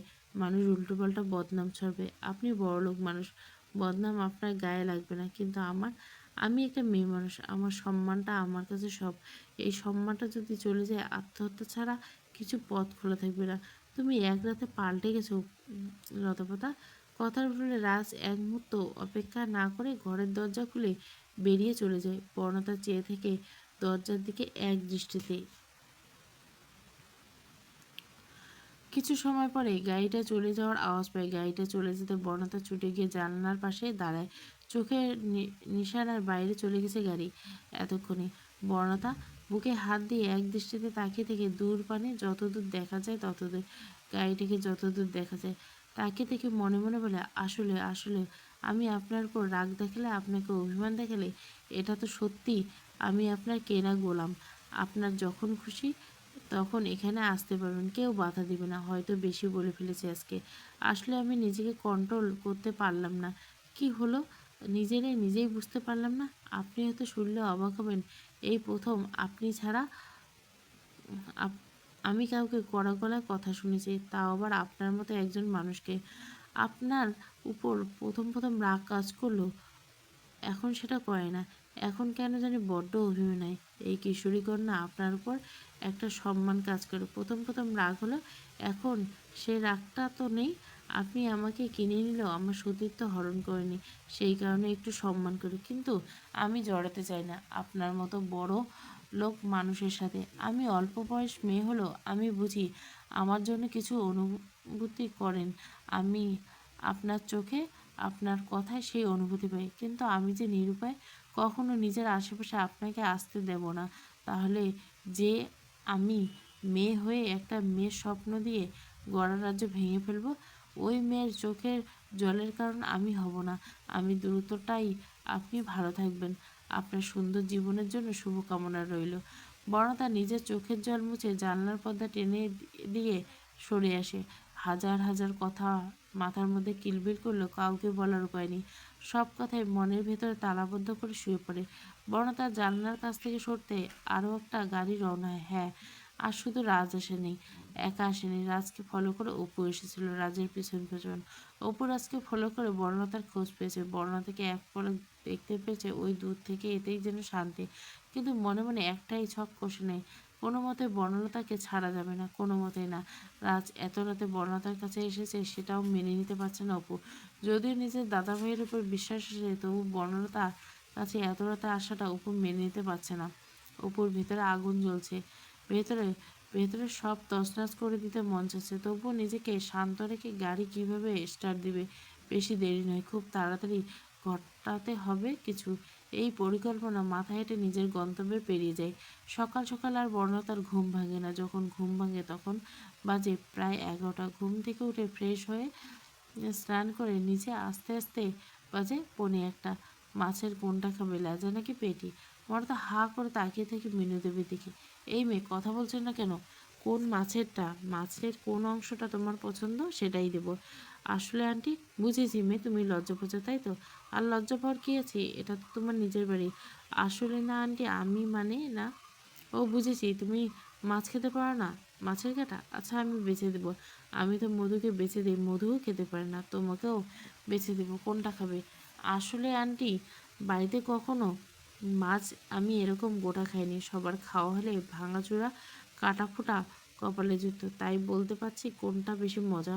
বর্ণতার কথা শুনে মিনু দেবীর মনটা খারাপ হয়ে যায়। বর্ণতার দিকে তাকিয়ে, খুব কষ্ট করছো না ছোট থেকে? যার মা নেই তাকে তো কষ্ট করতে হবে। মা ছিল না, বাবাও ছেড়ে চলে গেছে। মামামির কেন মানুষ, মামি ছেলেপুলে মানুষ করে যতটুকু টাইম পেয়েছে সরকারি স্কুলে পড়ে অতটুকু। আর বাদ বাকি ছিল তো ঘরের কাজ, সব সামনে অতটুকুই খাবার ভাগে পড়তো। ইস, আগে কেন দেখা হলো না বলো তো? আমার মধুর মতো তোমাকে আমি মানুষ করতাম ছোট থেকে। যাই হোক, আগে কেন দেখা হয়নি এটা ভেবে আফসোস করা থেকে ভালো এখন তোমার সাথে দেখা হয়েছে। তুমি আমার আরেকটা মেয়ে। তোমাকে আমি আমার নিজের মেয়ের মতো মানুষ করব। কখনো 2-9-6 করব না। বড়তা আবেগে মিনু দেবীকে বলে, আন্টি তোমাকে একটু জড়িয়ে ধরি। মিনু দেবী এসে বলে, কেন রে মেয়ে, আমি কি খেয়ে ফেলবো তোকে? অবশ্যই ধর। বর্ণতার কথাটা শুনতে দেরিতে জাপটে ধরে বলে, আন্টি, তোমার গা থেকে না কেমন মামা গন্ধ আসে। আসলে ছোট থেকে কেমন স্মেলটা পাইনি, কিন্তু আপন আপন লাগে। মিনু দেবী মাথায় হাত বুলিয়ে দিয়ে, বোকা মেয়ে, আমি তোর মায়ের মতো, আমার মধুর মতো তুইও যে আমার মেয়ে। কোনো ভয় পাবি না, তুই আমার বাড়ির মেয়ে, আমার বড় মেয়ে। সিঙ্গানিংয়ে মেনশন। সকাল গড়িয়ে দুপুর হয়েছে, কিন্তু রাজ এখনো নিচে নামেনি। তাই স্বপ্নাদেবী রাজের ঘরের সামনে এসে দরজা ধাক্কা দেয়। কোনো রকম রাজ উঠে গিয়ে ঘরের দরজা খুলে দেয়। স্বপ্নাদেবী ঘরে ঢুকতে বলে, কি একটা অবস্থা রাজ, কটা বাজে? সে খেয়াল আছে এখনো ঘুমিয়েছ? কি কথাখানে যায় না? রাজ মরার মতো শুয়েছে। স্বপ্নাদেবী আরেকটু এগিয়ে গিয়ে রাজের গায়ে হাত দিতে রাখতে চমকে হাত সরিয়ে নেয়। গাপ জ্বরে পুড়ে যাচ্ছে। স্বপ্নাদেবী নাতির দিকে এগিয়ে গিয়ে বলে, এ কি, খুব জ্বর? রাজের এই বেটা চোখ খোল। রাত জ্বরের ঘরে কি যেন বিড়বিড় করছে। স্বপ্নাদেবী নিজের কান একটু এগিয়ে নিতেই রাজ বলে, তুমি এতটা বদলে গেলে লতাপাতা, আমার বুকে কষ্ট দিয়ে কি জাদু করলে আমায়? এই রাজ, রাজ, কার জন্য কষ্ট হচ্ছে বলো আমায়, আমি এনে দেবো, বলো। মালিকা দেবী ঘরে আসতে আসতে বলে, মামুনি বোঝো না, তোমার নাতির বিয়ে হয়েছে, এখন বউয়ের দরকার। স্বপ্নাদেবী বলে, এই না তো এখনো পরীক্ষা শেষ হয়নি, এখন কেমন করে বিয়ে? মালিকা দেবী চমকে ওঠে, এই না, এই না মানে? এত চমকানোর কি আছে? আমার মেয়ের নাকি শেষ ইচ্ছে ছিল নিজের প্রাণপ্রিয় বান্ধবীর মেয়ের সাথে বিয়ে দিবে, নিজের একমাত্র ছেলেকে। তাই তো আমিও পাকা করে কথা বলে এসেছি। মামুনি, এটা কি কি করে সম্ভব? এই না না রাজকে বিয়ে করবে না বলে ছেড়ে চলে গিয়েছিল একসময়। রাজের ভালোবাসা পায়ে ঠেলে স্বপ্নাদেবী বলে সে নিজের ভুল বুঝতে পেরেছে। এখন সে রাজের সাথে গোটা জীবন পার করতে চায়। কিন্তু রাজ কি মানবে? আলবাত মানবে। আমার কথা রাজ কখনো ফেলবে না, আমার বিশ্বাস। এত এত পরিকল্পনা রাজের কানে গেলেও কিছুই বলতে পারছে না। সে শুধু জ্বরের করে কি হচ্ছে কি শুনছে কিছুই টের পায় কিনা সন্দেহ। আজ সকাল সকাল কাইসার এসেছে বাড়িতে। নিজের মাকে বগল দাবা করে নিয়ে বেরিয়েছে বাইরে। মাকে টুকটাক কিছু কিনে দিয়ে একটা দামি ফোন কিনে তাতে সিম কার্ড ভরে দেয়। মিনু দেবীকে কাইসার বলে, মা তোমাকে একটা হেল্প করতে হবে। হেল্পটা আমার তরফ থেকে না, হেল্পটা স্যারের তরফ থেকে। মিনু দেবী অবাক হয়। স্যার মানে? রাজ কি করতে বলছে? এই যে দেখছো নতুন ফোন কিনে দিলাম, এটা তুমি বর্ণতা ম্যাডামের হাতে দিও। তুমি বলবে এটা তুমি কিনে দিয়েছো বাজার থেকে। মিনু দেবী অবাক হয়ে বলে, কিন্তু কেন? সত্যিটা বললে সমস্যা কোথায়? মা স্যার চান না ম্যাডাম জানুক সত্যিটা। তুমি বরঞ্চ বলবে তুমি এনে দিছো। আর হ্যাঁ, ম্যাডাম পড়তে চায় কি না এই ব্যাপারে একটু খোঁজ খবর নিয়ে, যদি পড়াশোনা করতে চায় তাহলে সেই খবরটা আমাকে জানিয়ে দাও। মিনু দেবী ছেলেকে ভালো করে দেখে নিয়ে বলে, তুই কেন জানবি? তুই জেনে কি করবে? তুই কি ওকে? ছি ছি মা, ওরকম কিছু না, স্যার জিজ্ঞাসা করতে বলছে। বুঝলাম, রাজ যদি নিজেই জিজ্ঞাসা করে তাতে সমস্যা কোথায়? আমাকে দিয়ে কেন জিজ্ঞাসা করতে হবে? কারণ আছে বলেই তো বলছি। আর শোনো, এক কথা, তুমি মধুকে বলো না, নয়তো ও গিয়ে সব বলে দিবে। ম্যাডাম যাতে কিছু জানতে না পারে যে স্যার এত কিছু করছে। আচ্ছা সে না হয় ঠিক আছে, আমি বলবো না। কিন্তু রাজ এত কিছুই বা কেন করছে এটাও তো বুঝতে পারলাম না। তুমি তো জানোই স্যার আমাদের দয়ালু। এই মেয়েটাকে দেখে অতিরিক্ত দয়া হয়েছে বলে তো একটা থাকার ঠিকানা জোগাড় করে দিয়েছে। তা যা বলছিস, মেয়েটা না বড্ড অসহায় রে। আমার খুব ভালো লেগেছে। আমার বড় মেয়ে, আমি জানি। ইস, ব- আমার বাড়িতেই থাকবে যতদিন মন চায়। পড়াশোনা করবে কি না জিজ্ঞাসা করবো। শুনেছি পড়াশোনায় খুব ভালো, উচ্চ মাধ্যমিক দিয়েছে, তোর বোনকে বলেছিল। কথা বলতে বলতে দুজনে বাড়িতে এসে কাইচার বেশিক্ষণ বসে না, একটুখানি বসে বেরিয়ে যেতে উদ্যত হয়ে মিনুদেবী বলে, চলে যাচ্ছিস? দুটো ভাত খেয়ে যা, বসিয়ে দেবো, এখনই হয়ে যাবে। ডাইনিংয়ে এক হাত পাশে মধু আর বর্ণতা বসে আছে। ওরা শুধু বসে নেই, দুজনের মধ্যে কী নিয়ে যেন বেশ গল্প।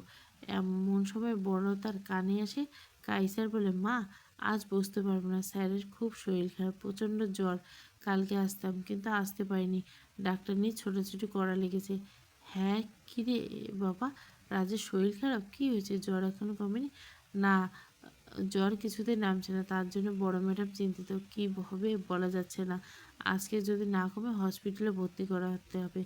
আজ আমি আসি, অন্যদিন আসবো। আজ বড্ড কাজের চাপ, স্যারের শরীর ভালো নয়, তাই মন মেজাজটা ঠিক নেই, আসছি বলে কাইচার চলে যায়। বনতা চেয়ে থাকে কাইচারের যাওয়ার দিকে। এদিকে মধু এদিকে বকবক করে যাচ্ছে। বরংটা মনটা হঠাৎ করে বিষাদময় হয়ে ওঠে। মনের মধ্যে একটাই কথা ঘুরে, ওই মানুষটার শরীর খারাপ, তবে কি আমার এখান থেকে যাওয়ার পর থেকে মানুষটা বিছানায় নিয়েছে? মনে মনে হাজার কথা ঘুরতে থাকে। মিনুদেবী বর্ণতার কাছে এগিয়ে এসে মাথায় হাত বুলিয়ে বলে, এই নে মা, তোর জন্য একটা গিফট আছে, খুলে দেখ তো পছন্দ হয়েছে কি না। বর্ণতা চমকে তাকিয়ে দেখে কাপড়ে মোড়ানো র্যাপিং বক্স বার করছে। মিনু দেবী হাত থেকে গিফট নিয়ে বর্ণতা নেওয়ার আগে মধু নিয়ে খুলতে শুরু করলে। বলে, মা কি কি গিফট বর্ণতার জন্য? আমি খুলি। মেয়ের এত ছটফটানি ভাব দেখে মিনু দেবী মোটেও খুশি হয় না, বরঞ্চ মেয়ের হাত থেকে কেড়ে নিয়ে বর্ণতার হাতে ধরিয়ে দিয়ে মধুকে চোখ রাঙিয়ে বলে, অতিরিক্ত পরিমাণ কথা বলিস। আর তোর থেকে বড় হয়, বড়দের সম্মান দিয়ে কথা বল। বর্ণতাকে দিদি বলতে কষ্ট হয়?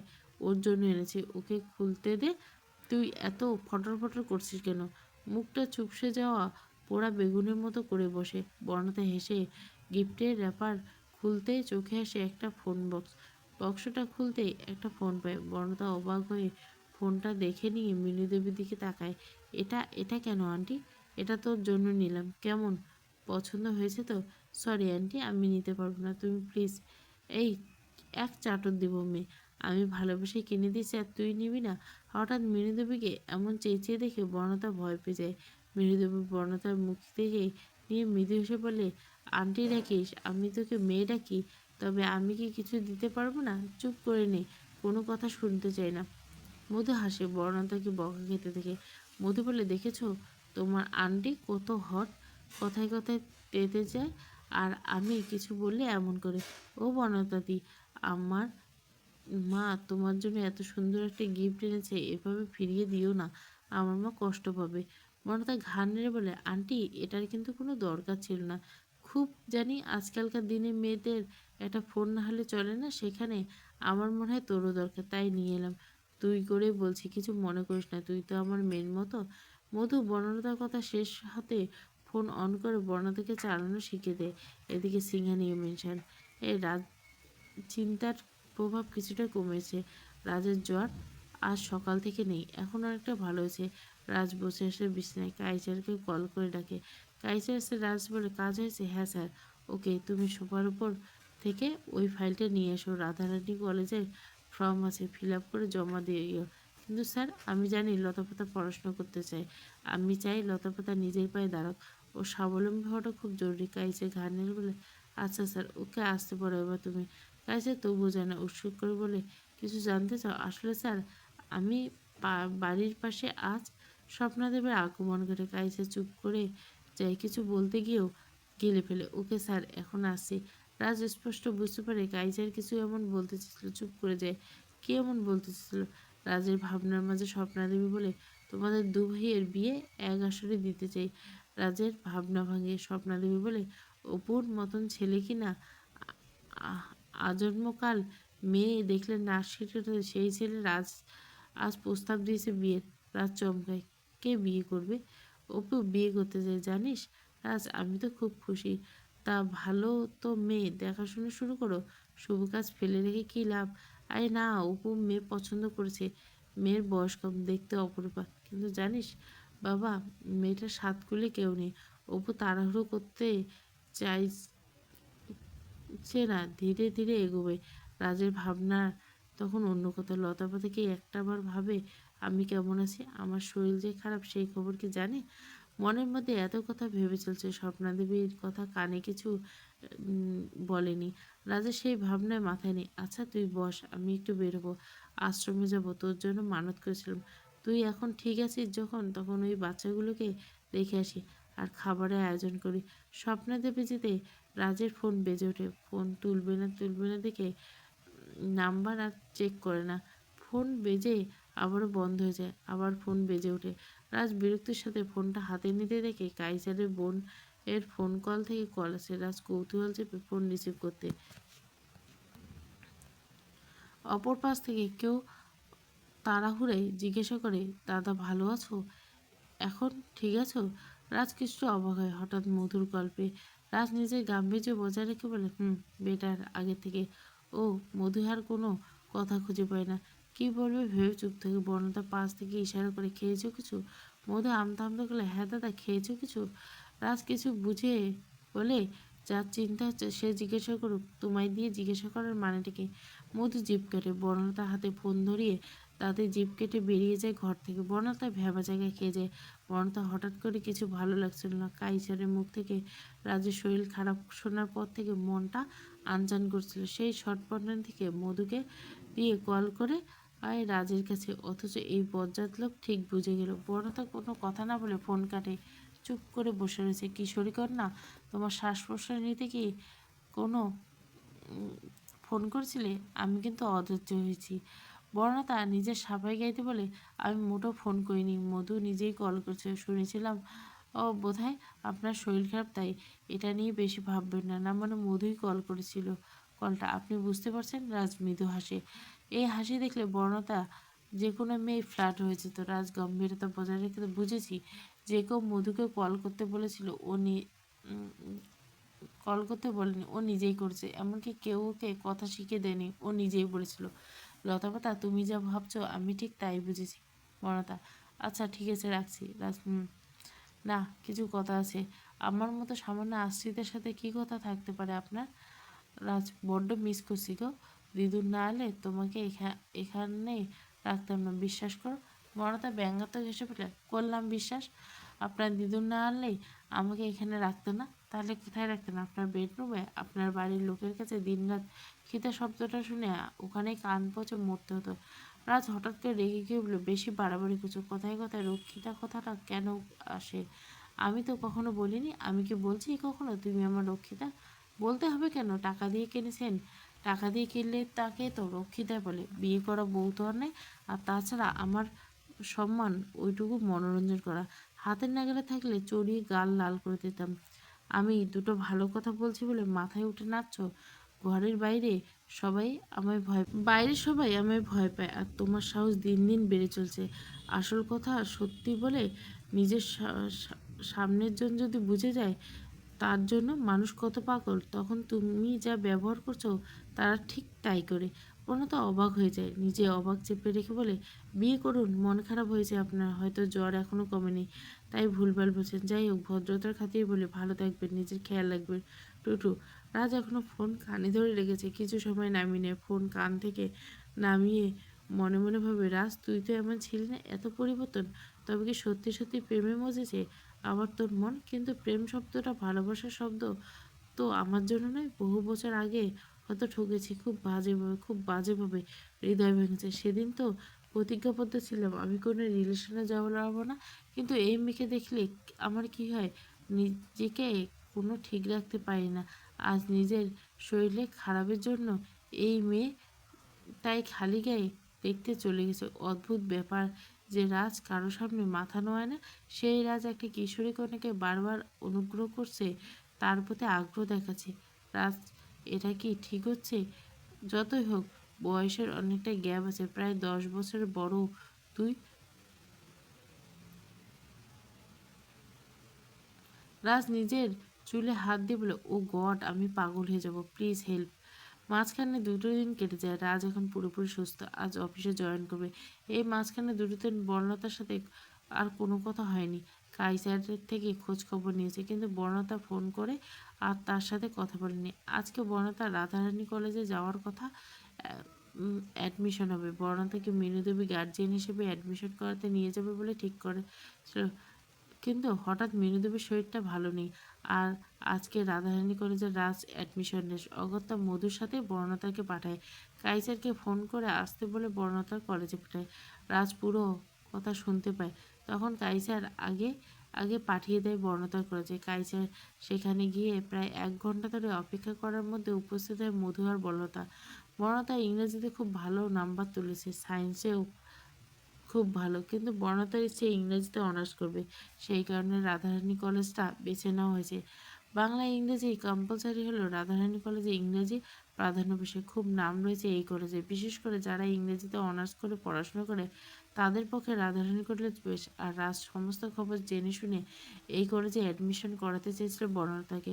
বেশ কিছুক্ষণ সময় পর প্রিন্সিপালের রুম থেকে বের হয় 3 জন।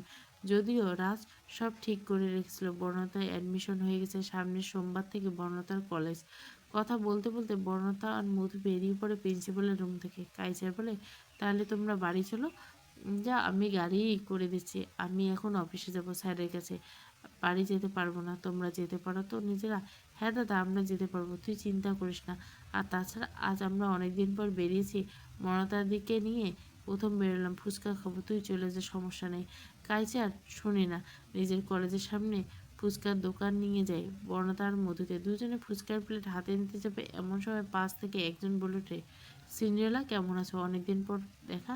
গলার সারটা চেনা চেনা লাগায় বর্ণতা পাশে তাকিয়ে দেখে রাজের ভাই অপু দাঁড়িয়েছে। অপুকে দেখে বর্ণতা যতটা না চমকেছে তার থেকে বেশি চমকেছে কালচার। অপু এগিয়ে এসে বলে, এখানে একটা কাজে এসেছিলাম, দেখলাম রাস্তার উপরে আপনারা দাঁড়িয়েছেন, তাই এলাম। কথা শেষ করে কাইচারের দিকে তাকিয়ে বলে, আজ অফিস নেই বুঝি? না মানে যাব। বর্ণতা মৃদু হেসে বলে, আমার নাম বর্ণতা, সিন্ড্রেলা নয়। তাকেও বলেছিলাম আপনাকে। কথাটা শেষ করে মুখ ঘুরিয়ে নিতে অপু বলে কথা বলে, কি করব, আপনাকে দেখলে এমন ফিলিংস হয়। আপনি ফুচকা খেয়ে নিন, আমি ওয়েট করছি, আমরা আপনার সাথে কিছু কথা আছে। বনতা ফুচকা প্লেট হাতে নেয় না, মুখ ঘুরে বলে, মধু, আজ বাড়ি যাই, ফুচকা খাবো না। মধু বোঝে বর্ণতা কেন না করছে। কাইসার কিছু বলতে পারে না, রাজের স্যারের ভাই বলে কথা, তাই চুপ থাকে। অথচ রাস্তার একপাশে দাঁড়ানো কালো গাড়িটিতে বসে থাকা যুবকটি শরীর জ্বলে ওঠে, হাত মুঠো করে দাঁতে দাঁত চেপে কাইসারকে কল লাগায়। কাইসারের ফোন সাইলেন্ট, তাই নিজেই নেমে পড়ে গাড়ি থেকে।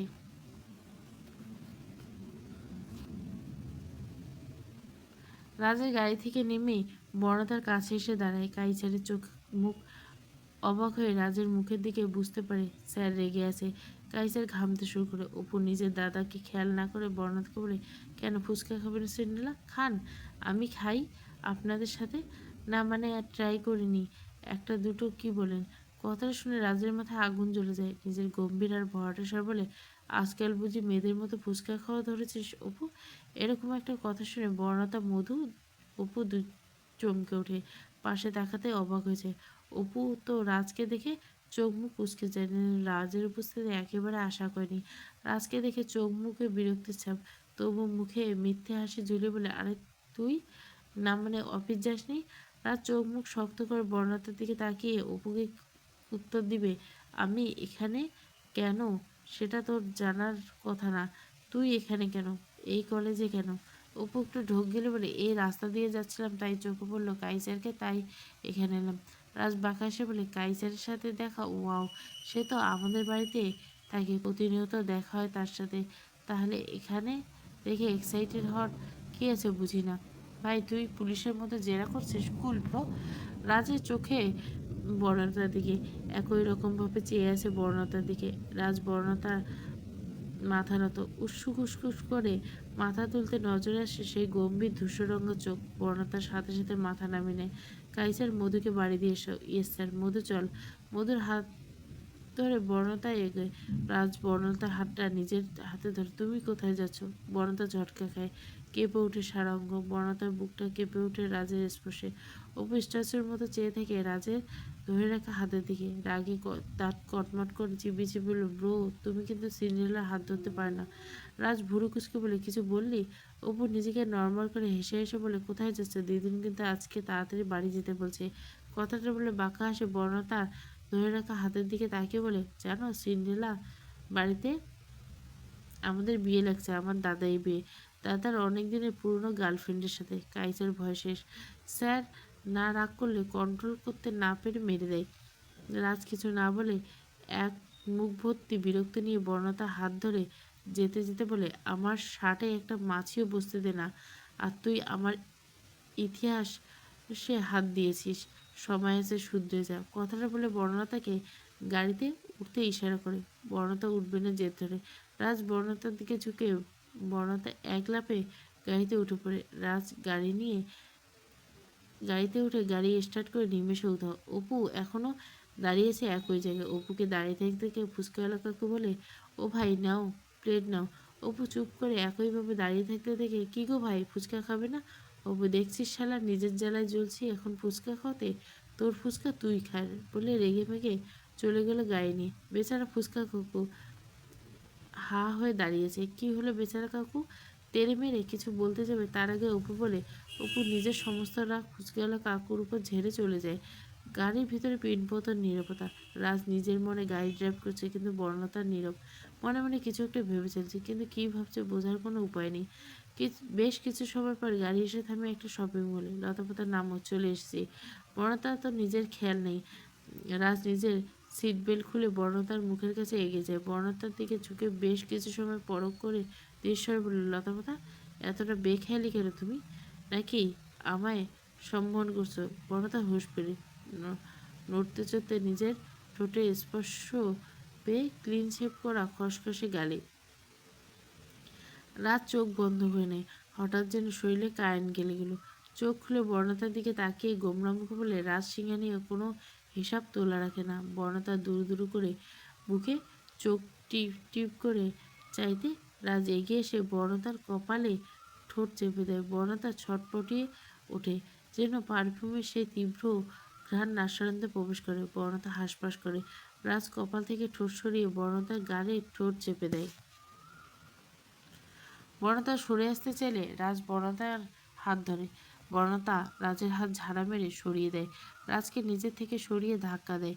রাজের দিকে আঙ্গুল তাক করে বলে, অসভ্য পুরুষ, একদম ছোবের নামায়। কথাটা বলে নিজের গায়ের ওড়নাটা দিয়ে রাজের চুমু দেওয়া কপালে গাল ডলতে থাকে। রাজ পুরো ঘটনা থেকে নীরব। বর্ণতার ব্যবহার রাজ এর মনে রাগের ঝড় তুলে, বর্ণতা আমাকে বাড়ি দিয়ে আসুন। আমি আপনার মতো অভদ্র অসভ্য ছেলের সাথে এক মুহূর্ত থাকতে চাই না। রাজ নিজের মাথা শান্ত করে মুখে কিছু বলে না। গাড়ি ঘোড়ে ফুল স্পিডে এগিয়ে যায় গাড়ি। বর্ণতা ভয়ে দাঁতে দাঁতে বলে, কোথায় নিয়ে যাচ্ছেন? থামুন থামুন বলছি। রাজ কোনো কথা কানে না। 2 ঘন্টা গাড়ি চালিয়ে পেন্ট হাউসে নিয়ে আসে। গাড়ি ঘড়ির কাঁটা জানান দেয় সন্ধ্যা হতে চলছে। বর্ণতা এদিক ওদিক দেখে অচেনা জায়গা। চারিদিকে অন্ধকারের জন্য কিছু দেখা যায় না। বর্ণতা ভয় পেয়ে যায়। ভীতু সুরে চেঁচিয়ে বলে, এ কোথায় নিয়ে এসেছেন আমাকে? আমি বাড়ি যাব, প্লিজ এমন করবে না আমার সাথে। আন্টি কীভাবে আমার? রাজ কোনো কথা না শুনে নিজের সিট বেল্ট খুলে বর্ণতার থেকে নেমে পড়ে। বর্ণতার দিকে দরজা খুলে দেয়। নামো। না না, আমি কোথাও যাব না, আমি আপনার সাথে কোথাও যাব না। বাড়ি চলুন প্লিজ, বাড়ি চলুন। বর্ণতা ফুঁপিয়ে ওঠে। রাজ কোনো কথা না শুনে পাজাগুলো করে বাড়ির ভিতর হাঁটালে। স্যার স্যার, রাজ স্যার আজ নিজের পেন্ট হাউসে এসেছে, তাও আবার একা নয়, ওই ম্যাডামকে নিয়ে। অপুর মাথায় রক্ত উঠে যায়। বারে বসেছিল ঠিকই, কিন্তু এই কথা শুনে নিজেকে ঠিক রাখতে পারল না। এই ছেলে নেশা করে না, সেই ছেলে আজ বাড়ি এসেছে। রাগের মাথায় গোটা একটা সাবর করে দেয়। অপুর বন্ধু ঋত্বিক চেয়ে থাকে শুধু। এই অপু, কী হলো তোর? তুই তো নেশা করিস না, তাহলে আজ হলো? অপু রক্তলাল চোখে তাকিয়ে বলে, শালা জীবন আমার নিজের ভাই হয়ে আমার মালের দিকে চোখ দেয় মনে হচ্ছে। কথাটা বলে আরও অন্য একটা বোতল মুখে দেয়। ধুর শালা, এটা মদ নাকি? এটা আমি খাবো না, আমার তো সিন্ড্রেলাকে লাগবে। ঋত্বিক বেচারা চেয়ে চেয়ে দেখে, আগামাথা কিছুই বোঝে না। তবে এটা বুঝে, বন্ধু তার মন হারিয়েছে। নারীর সঙ্গ দূরে থাকা ছেলেটা আজ কোন নারীর সংস্পর্শে চাইছে। তার মানে নিজের মনের মতো কোনো মেয়েকে পেয়েছে। ঋত্বিক তাতেই খুশি। তার অপুকে আর ড্রিঙ্ক করতে দেয় না। চল ভাই, তোর নেশা হয়ে গেছে, নেশা করিস না। এর থেকে বেশি করলে সমস্যা পড়বে। তোর দিদুনও বাড়ি এসেছে। ঋত্বিক অপুকে কোনো রকম সেখান থেকে তুলে নিয়ে অপুর গাড়িতে উপস্থিত। মালিকা দেবী ফোন করে।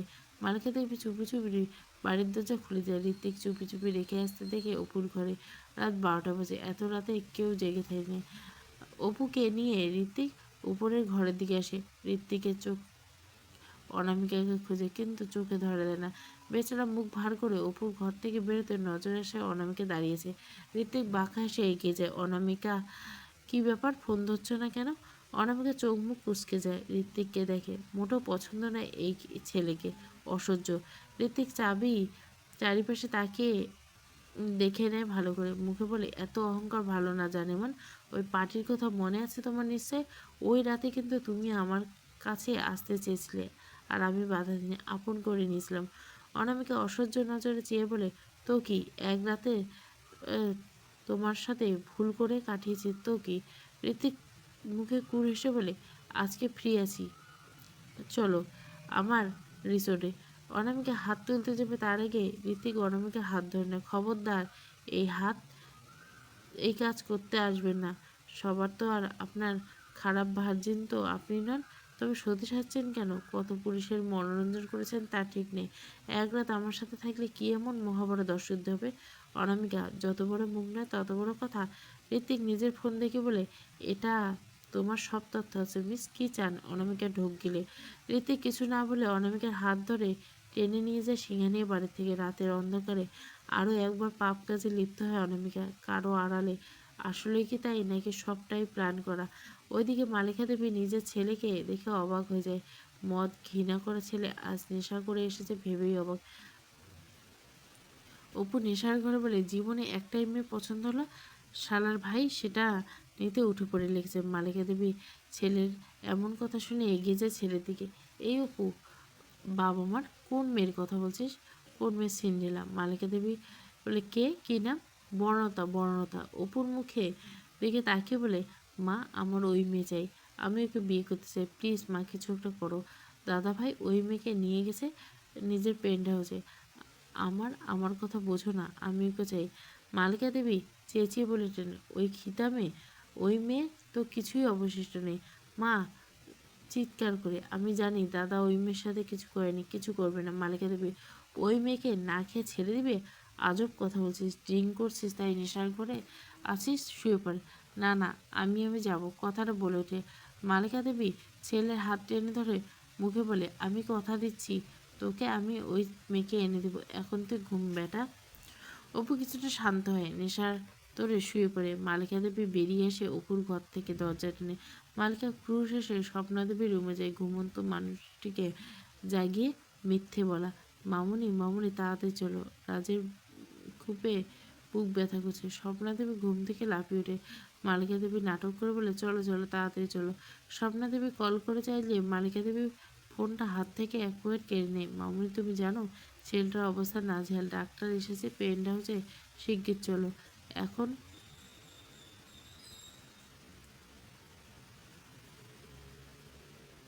ফোন করতে হবে। স্বপ্নাদেবী প্রাণপ্রিয় নাতির এমন কথা শুনে বিশ্বাস করে হন্তদন্ত হয়ে বেরিয়ে যায়। মালিকা দেবী ক্রুর হেসে ভাবে মনে মনে, রাজ আজকে কে আটকাবে তোমার সত্যিটা? আহারে বেচারা। অধৈর্য প্রেম পর্ব 2 পুরো গল্পটা প্লেলিস্টে কন্টিনিউ আসবে।